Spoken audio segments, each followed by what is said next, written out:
ہمارے دو دشمن ہیں جو ہمیں جادہ مستقیم سے ہٹانے کے لیے دن رات کوشاں ہیں، ایک نفس اور دوسرا شیطان۔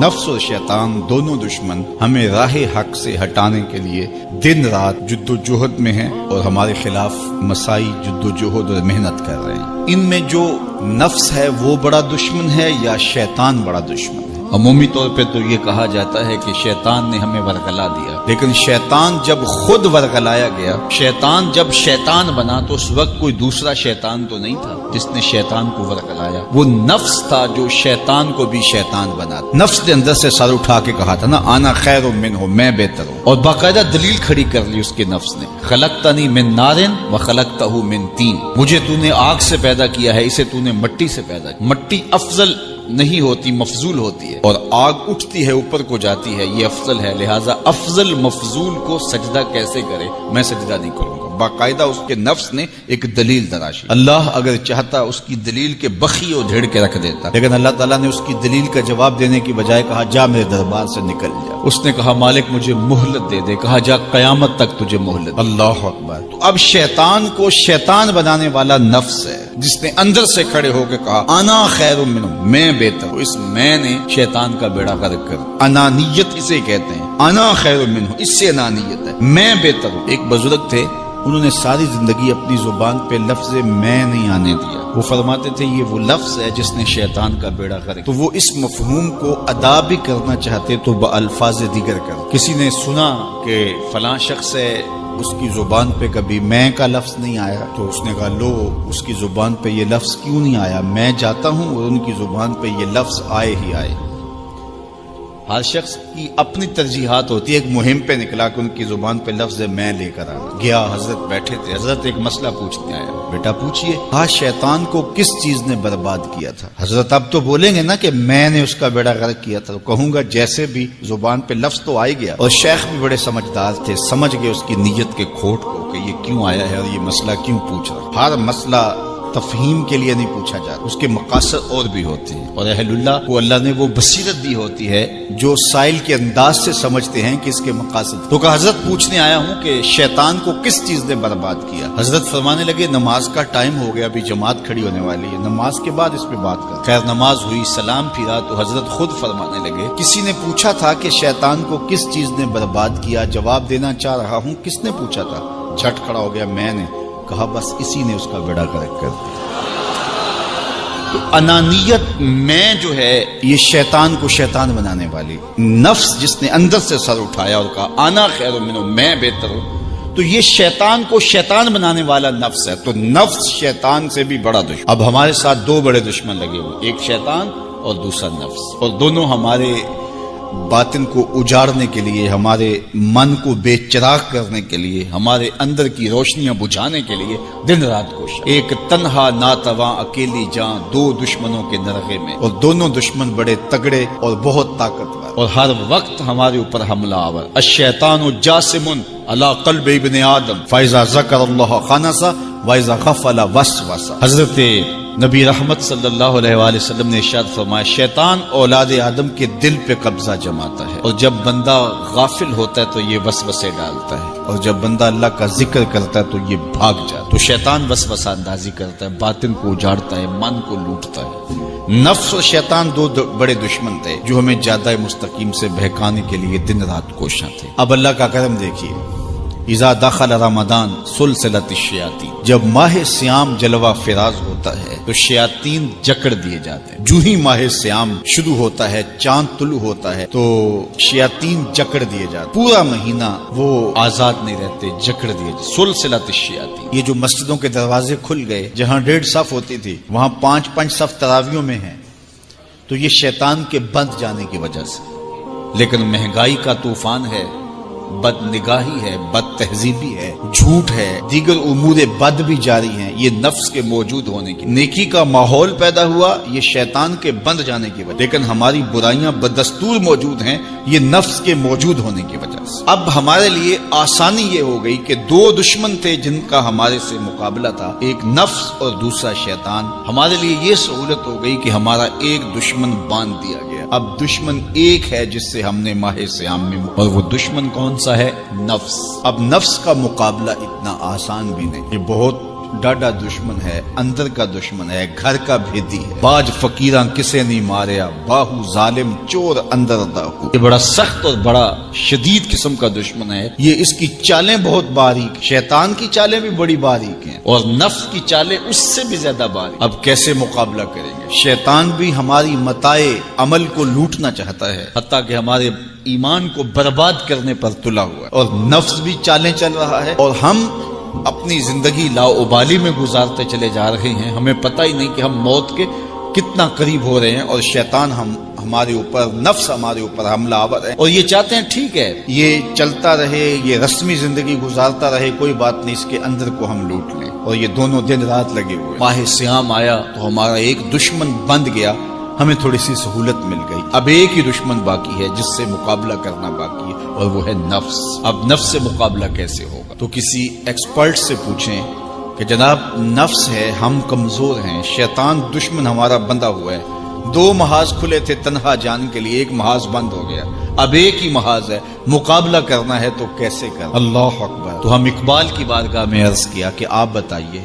وہ کہنے لگے میں آپ کو اپنے مرشد مولانا رومی کے پاس لے جاتا ہوں۔ رومی کے پاس اقبال لے کر کے گئے تو رومی نے کہا کہ میں آپ کو ایک اور شخص کا پتہ بتاتا ہوں، اور وہ اتنا کامل ہے اور اس شعبے میں اس قدر ایکسپرٹ ہے۔ اس نے کہا ہفت شہر عشق را اتار گشت، ما ہنوز اندر خمیں یک کوچام۔ عشق کے 7 شہر حضرت شیخ فرید الدین اتار گھوم چکے ہیں، اور ہم پہلے شہر کی پہلی گلی کے کونے میں کھڑے ہیں۔ یعنی اتنا بڑا شخص شیخ فرید الدین علیہ رحمہ، تو کہا وہ بتائیں گے تمہیں کہ نفس کا مقابلہ کیسے کرنا ہے۔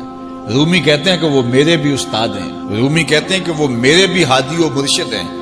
جس عشق کے شہر میں میں داخل ہوا ہوں اور ابھی کونے پہ کھڑا ہوں، اس طرح کے 7 شہر وہ گھوم کے بھی آئے۔ آؤ ان سے پوچھتے ہیں کہ جناب نفس قابو کیسے کریں؟ تو شیخ فرید الدین اتار نے کہا نفس نتواں کشت الا باسے چیز، بات گوئم یاد گیرش اے عزیز۔ نفس نہیں مرتا، لیکن 3 اسلحے اگر آپ کے پاس ہوں تو یہ نفس ٹھہر بھی نہیں سکتا۔ غور سے سن لیجئے، روحوں میں اتار لیجئے، اور زندگی میں ہمارا مقصد ہے اس نفس کا مقابلہ کرنا۔ شیطان کا مقابلہ کرنا بھی ہمارا مقصد ہے، اور نفس کا مقابلہ کرنا بھی ہمارا مقصود زندگی ہے۔ ساری زندگی فریب میں ہم میں نہیں گزارنی، زندگی تیزی کے ساتھ گزر رہی ہے اور ہم آغوش موت میں اترنے والے ہیں۔ تو یہ ڈاڈے دشمن ہماری متاع عمل لوٹ رہے ہیں، ہمارے کیے ہوئے عمل کو عجب سے، تکبر سے، ریاکاری سے برباد کر دیتے ہیں۔ ہمیں پہلے عمل کی طرف جانے نہیں دیتے، پھر عمل کے اندر وسوسے ڈالتے ہیں، پھر عمل ہو جائے تو اس کو پھر برباد کرنے کی کوشش کرتے ہیں۔ کتنے ڈاڈے دشمن ہیں جن کے نرغے میں ہم پھنسے ہوئے ہیں۔ تو پھر ہمیں کوئی بندہ مل گیا ہے جو بتا رہا ہے کہ جناب اس کا مقابلہ ایسے کریں گے، تو پھر آج کی سن لیں ہم اور غور کر لیں اور اپنے اندر اتریں۔ تو شیخ فرید الدین اتار ہمیں بتا رہے ہیں، تو سنیے وہ کیا کہہ رہے ہیں۔ نفس نتواں کشت الا باسے چیز، نفس نہیں مرتا، یہ بڑا ڈاڈا ہے، لیکن 3 اسلحے اگر آپ کے پاس ہوں تو یہ ٹھہر بھی نہیں سکتا۔ وہ 3 اسلحے کون سے ہیں؟ خنجر خاموشی و شمشیر جو، نیزائے تنہائی و ترک ہجو۔ ایک خاموشی کا خنجر، دوسرا بھوک کی تلوار، اور تیسرا تنہائی کا نیزہ۔ یہ 3 اسلحے تمہارے پاس ہوں تو پھر نفس ٹھہر بھی نہیں سکتا۔ خاموشی کے خنجر سے نفس پہ وار کیا جا سکتا ہے۔ میرے اور آپ کے آقا و مولا نے فرمایا من سامتا نجا، جس نے خاموشی اختیار کی وہ نجات پا گیا۔ ہماری زندگی کے جتنے بھی برے اعمال ہیں ان میں سے سب سے زیادہ برے اعمال ہماری زبان کرتی ہے۔ ہمارے ہاتھ بھی گناہ کرتے ہیں، کسی پہ ظلم کریں تو گناہ کرتے ہیں، ہمارے پاؤں بھی گناہ کرتے ہیں، برائی کے اڈے پہ چل کے جاتے ہیں، ہماری آنکھیں بھی گناہ کرتی ہیں، ہماری سوچیں بھی گناہ کرتی ہیں، ہم حرام کمائیں کھائیں تو پیٹ بھی ہمارا گناہ کرتا ہے، لیکن سب سے زیادہ گناہ ہماری زبان کرتی ہے۔ جھوٹ یہ بولتی ہے، غیبت یہ کرتی ہے، بہتان یہ لگاتی ہے، گالی گلوچ سب و شتم یہ کرتی ہے، گلے شکوے کا انداز، ناشکری کا لہجہ یہ اختیار کرتی ہے۔ اسی لیے میرے اور آپ کے آقا و مولا نے فرمایا جو تمہارے دو جبڑوں کے درمیان ہے یعنی تمہاری زبان، اور جو دو ٹانگوں کے درمیان ہے تمہاری پارسائی کی جگہ، ان دو چیزوں کی تم مجھے ضمانت دے دو، میں محمد تمہیں جنت کی ضمانت دے دیتا ہوں۔ تو اپنی زبان کی حفاظت کرنی ہے۔ دیکھیے یہ سننے کے لیے چیزیں نہیں ہیں محض، بلکہ ان پر ہم عمل کریں، اور آج سے ہی دیکھیے یہ موسم رحمت ہے، رحمت کی برکھا برس رہی ہے، اور یہ موسم نور ہمارے سیکھنے کے لیے ہے۔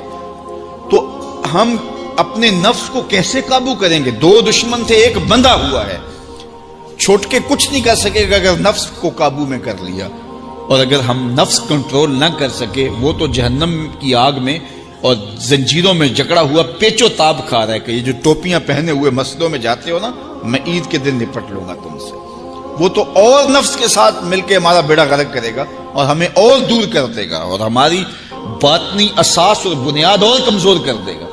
اس لیے ضرورت ہے کہ ہم اپنے نفس کو ان دنوں کے اندر کمزور کریں۔ اس کا پہلا نسخہ کیا ہے؟ خاموشی کا خنجر۔ آپ جب خاموشی اختیار کریں گے، زبان کو صرف ضرورت کے لیے استعمال کریں گے، تو پھر نتیجہ کیا ہوگا کہ آپ کے گناہ بہت کم ہوں گے، جھوٹ کم ہوگا، غیبت نہیں ہوگی، بہتان تراشی نہیں ہوگی، دیگر اعمال جو زبان کے ذریعے سے صادر ہوتے ہیں اور ہم گناہوں میں اضافہ کرتے چلے جاتے ہیں، تو زبان کو اگر کنٹرول میں کر لیں گے، اللہ اکبر، حضور علیہ الصلوۃ والسلام نے زبان کے کنٹرول کرنے کی تلقین کی، اور یہ بغیر ہڈی کے گوشت ہے، اس کو سنبھال لیا جائے، 32 دانتوں میں جکڑ کے رکھی گئی زبان ہے، لیکن یہ پھر بھی قابو میں نہیں رہتی، اس کو کنٹرول میں کر لو، اس کو قابو میں کر لو۔ ایک روایت میں آتا ہے جب صبح ہوتی ہے تو سارے اعضائے بدنیاں زبان کے آگے ہاتھ جوڑتے ہیں کہ بی بی تو نہ کچھ کرنا، تیری وجہ سے ہم سزائیں کاٹیں گے اور اذیتیں پائیں گے۔ تو زبان کو قابو میں کرنا، اور اس کا علاج کیا ہے؟ خاموشی۔ من صمت نجا، جو خاموش ہوا وہ نجات پا گیا۔ خنجر خاموشی، خاموشی کا خنجر ہو تو نفس کے لیے بہت بڑا بار ہے۔ دوسری بات، شمشیر جو، بھوک کی تلوار۔ بھوک کے ذریعے نفس کشی ہوتی ہے، نفس کا مقابلہ بھوک سے ہم کر سکتے ہیں، چونکہ جب بھوک ہوگی تو اس وقت بہت ساری خواہشات جو ہیں وہ دم توڑ جائیں گے۔ اللہ کے محبوب علیہ السلام کا ایک فرمان سنیے، بالخصوص نوجوانوں کے نام، یا معاشر الشباب من استطاع منکم الباء فلیتزوج فإنه اغض للبصر واحسن للفرج فمن لم يستطع فعليه بالصوم فإنه له وجاء۔ فرمایا اے جوانوں کے گروہ، تم میں سے جو نکاح کرنے کی طاقت رکھتا ہے وہ دیر نہ کرے، جلدی نکاح کر لے۔ کیوں کہ نگاہ اور پارسائی کی جگہ کا محافظ ہے، تمہاری نظر کو بھی محفوظ کرے گا اور تمہاری پارسائی، تمہاری عصمت کے جوہر کو بھی محفوظ کرے گا۔ تو اگر کسی کے پاس استطاعت ہے تو وہ نکاح کرنے میں دیر نہ کرے۔ فَإِن لَمْ يَسْتَطِعْ، اور اگر کوئی طاقت نہیں رکھتا، اس کے حالات ایسے نہیں ہیں کہ وہ نکاح کر پائے، فَعَلَيْهِ بِالصَّوْمِ، تو فرمایا وہ کثرت کے ساتھ روزے رکھے۔ فَإِنَّهُ لَهُ وِجَاءٌ، روزے اس کے لیے قاطع شہوات ہیں اور اس کی مشکلیں آسان کرنے والے ہیں۔ تو نوجوانوں کو اگر استطاعت نصیب ہو جائے تو وہ شرم نہ کریں، وہ نکاح کی طرف بڑھیں تاکہ ان کی عصمت کے جوہر کی حفاظت ہو سکے۔ لیکن کسی وجہ سے نکاح میں تاخیر ہے تو پھر وہ کثرت کے ساتھ روزے رکھیں۔ روزوں کی کثرت گناہ سے، شہوات سے، برائی سے، گناہوں سے انسان کو بچاتی ہے۔ تو کثرت کے ساتھ روزے رکھے جائیں تو روزہ بھوک جو ہے وہ نفس کشی کا ایک مؤثر ترین علاج ہے، اور یہ میرے اور آپ کے آقا و مولا نے بیان فرمایا۔ تو بھوک کی تلوار جو ہے یہ نفس کشی کا ایک مؤثر ذریعہ ہے، اور نفس کا سر کاٹنے کے لیے بھوک کی تلوار ہمیں ہر وقت حمائل کیے رکھنی چاہیے، اور ہر وقت اپنے ساتھ لٹکا کے رکھنا چاہیے، کثرت کے ساتھ ہمیں روزے رکھنے چاہیے۔ تیسری بات فرمایا نیزہ تنہائی، تنہائی کا نیزہ۔ جب آپ عمومی طور پہ مجلسی زندگی میں ہوں گے تو بہت ساری خطائیں اور بہت سارے گناہ مجلسی زندگی میں آپ سے سرزد ہوں گے، تو جب آپ تنہائی اختیار کر لیں گے تو بہت سارے گناہوں سے بچ جائیں گے۔ حضرت شاہ نقشبند بخاری علیہ رحمہ فرماتے ہیں کہ فقیر کے لیے سب سے بہتر جگہ اللہ کا گھر مسجد ہے، یا پھر کامل شیخ کی صحبت ہے، یا پھر تنہائی ہے۔ چوتھی جگہ سوائے ہلاکت کی اور کچھ نہیں ہے۔ العافیۃ فی العزلہ، عزلت میں، تنہائی میں عافیت رکھی گئی ہے۔ اس لیے اپنے آپ کو ایسے ہجوم میں، ایسی جگہوں پہ لے جانے سے روکیں، اپنے آپ پر ضبط کریں جہاں نظر پاک نہیں رہتی، جہاں خیال کی پاکیزگی کا سامان نہیں رہتا، اور جہاں آپ کی جو ہے وہ آپ کی زبان محفوظ نہیں رہتی۔ دوستوں کے ساتھ بیٹھیے، آپ عزیزوں رشتہ داروں کے پاس جائیے، ضرور ملاقات کیجیے، لیکن اس کا ایک اعتدال ہونا چاہیے۔ اگر آپ سمجھتے ہیں کہ کسی جگہ جاتے ہوئے، کسی جگہ پہنچ کر آپ کی نظر میں پاکیزگی نہیں رہے گی، خیالات میں گندگیاں گردش کرنے لگ جائیں گی، سوچوں میں آوارگی آنے لگ جائے گی، تو وہ شادی کی تقریب ہو یا کوئی اور تقریب ہو، وہاں جانے سے اپنے آپ کو روک لیں، کیونکہ وہاں جا کے آپ اپنا کوئی فائدہ نہیں کر رہے، اپنا نقصان کرنے جا رہے ہیں۔ تو جہاں آپ کو یقین ہو کہ آپ وہاں اپنے آپ کو بچا نہیں پائیں گے، اپنی حفاظت نہیں کر پائیں گے، تو وہاں سے تنہائی بہتر ہے، وہاں سے عزلت بہتر ہے۔ تو یہ تین چیزیں ہم اگر کر لیں تو یہ نفس کشی کا ایک مؤثر ذریعہ ہے۔ اب ماہ سیام کے اندر اللہ تعالیٰ یہ تینوں چیزیں ہمیں نصیب کرتا ہے۔ ہم زیادہ بولتے نہیں ہیں، روزے سے ہوتے ہیں، بلکہ فرمایا اگر تم سے کوئی شخص بحثے، کوئی الجھے، کوئی لڑائی کرنا چاہے، بدتمیزی کرے، تو اس سے کہو انی صائم، میں روزہ رکھا ہوا ہے۔ اور اسی طرح بھوک تو میسر ہوتی ہی ہوتی ہے۔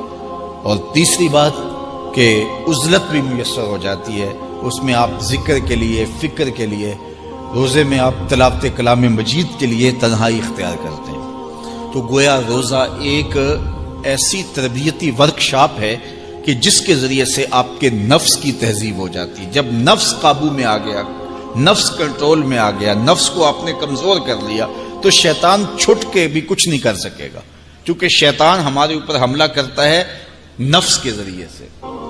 باہر کا دشمن ہے اور نفس اندر کا دشمن ہے۔ ہمارے دیہاتوں میں چوری ہو جائے نا تو بوڑھے بزرگ مل کے بیٹھ جاتے ہیں کہ بتاؤ چوری کیسے ہوئی، تو ایک نقطے پہ سارے متفق ہوتے ہیں، اور وہ نقطہ یہ ہوتا ہے کہ کوئی اندر کا بھیدی ضرور ہے۔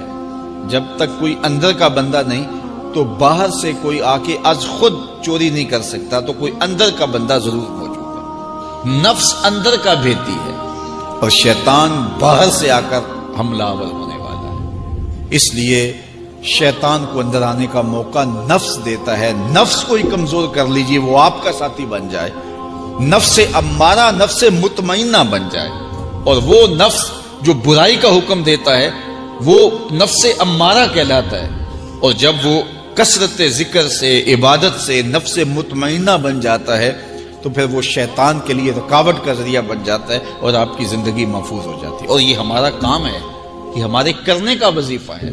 دیکھیے حضرت انسان کو اللہ نے اختیار دیا، زندگی دی، فہم دیا، ادراک دیا، گناہ کی قوتیں اور نیکی قوتیں ساری اس کے ساتھ لگی ہوئی ہیں۔ اس نے صرف ایک لا ابالی شخص کی طرح زندگی نہیں گزارنی کہ جو سامنے آ گیا کھا لیا اور جو زبان پہ آ گیا بول دی، ایسا نہیں ہے۔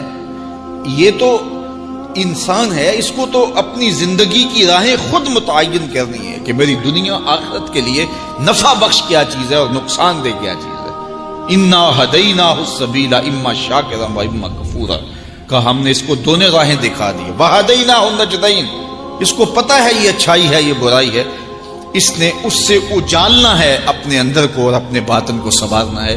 تو ماہ سیام ہمارے لیے موسم رحمت اور موسم نور ہے جو ہمارے اندر کی روشنی کا سبب اور ذریعہ ہے۔ تو آئیے یہ موسم اللہ نے ہمیں نصیب کیا، قرآن مجید کی کثرت سے تلاوت کریں، نفس کمزور ہوگا، تنہائی اختیار کریں، نفس کمزور ہوگا، اپنی زبان پہ قابو کر لیں، نفس کمزور ہوگا، بھوک تو ہم روزے کی وجہ سے کاٹتے ہی کاٹتے، نفس کمزور ہوگا۔ اب شیطان چھٹ کر بھی عید کے دن ہمارا کچھ بگاڑ نہیں سکے گا اگر ہم نے اپنے نفس پہ قابو پا لیا، اور اگر نفس پہ قابو نہ پا سکے تو شیطان تو پھر پیچ و تاب کھا رہا ہے، اور وہ ہمارے اوپر پھر اور زور و شور کے ساتھ حملہ ہوگا اور ہماری متاع عمل کو لوٹ لے گا۔ تو پھر کیا فائدہ ہوا کہ سارے مہینے کی محنت کی عید کے دن، عید سے 4-5 دن بعد ہم نے لٹا دی تو فائدہ کیا ہوا؟ اللہ نے اس عورت کی مثال بیان کی ہے قرآن میں جس کا توازن ذہنی ٹھیک نہیں تھا، اور وہ سارا دن سوت کاٹتی رہتی تھی اور شام کو اپنے ہاتھوں سے توڑ دیتی تھی۔ تو کہا کہیں ایسا نہ کرنا کہ تم بھی اس عورت کی طرح ہو جاؤ کہ اپنے ہاتھ سے کاٹا ہوا سوت اپنے ہاتھوں سے ہی توڑ دو۔ پورا مہینہ بھوک کاٹی، پیاس کاٹی، تکلیفیں گوارا کی، اور شام کو جو ہے وہ اپنے ہاتھ سے ہی وہ سوت کاٹنے والی خاتون سوت توڑ دیتی ہے۔ تو کہیں ہم بھی ایسے نہ ہو جائیں کہ مہینے کی محنت ہر سال عید یا عید کے چند دن بعد برباد کر لیں، پھر اگلے سال مہینے کی محنت کریں، پھر عید کو برباد کر دیں، تو کیا فائدہ ہوا؟ تو ہم نے جو نعمت سمیٹی ہے، جو چیز دی ہے، جو چیز حاصل کیا، اس کو جذب کر لیں روح کے اندر، اس کو اپنے من کے اندر اتار لیں۔ اہل ایمان کو ایک دعا تلقین کی گئی ہے، وہ کیا دعا کرتے ہیں؟ ربنا لا تزغ قلوبنا بعد اذ ہدیتنا، اے اللہ ہدایت کے بعد ہمارے دل کو پھر دوبارہ ٹیڑھا نہ کر دینا۔ اگر ہدایت دی ہے تو وہ نصیب ہی رہے، وہ من میں جذب ہو جائے، وہ روح میں اتر جائے۔ تو میں اور آپ اپنی زندگی کو اللہ اور اس کے رسول کے نام پہ لگایا ہے، تو پھر اپنی ساری زندگی کو اللہ اور اس کے رسول کے نام پہ لگا دیں۔